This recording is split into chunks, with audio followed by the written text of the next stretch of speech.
kahit na magpalagay natin na nagkaroon ng problema ang estudyante na kumakatawan sa hanay ng mga estudyante sa Board of Regents, ang problemang ito'y napakaliit para siyang maging dahilan ng pag-aalis ng representasyon ng mga estudyante sa Board of Regents.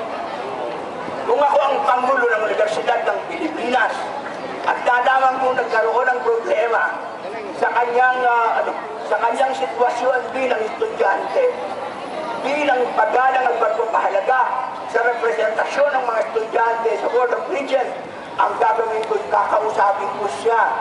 May problema ka pala, halika ayusin natin. Hindi po pwedeng mawala ka sa Board of Regents.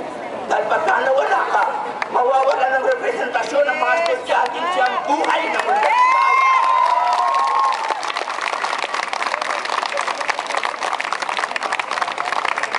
Bakit nagawa ni Pangulong Romanyon sa tatlo?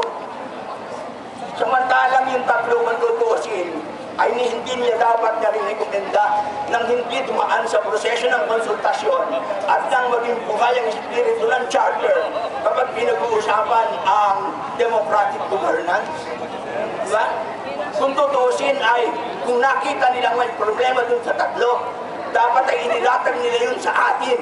At nang sa ganoon ay nakapamili tayo, nakapag-rekomenda na pwede natin inominate at sa ulo. At nang dumating doon sa yugtong kung saan ay magkakaroon tayo ng pagkakataon kahit ang mga kinatukan ng malaki.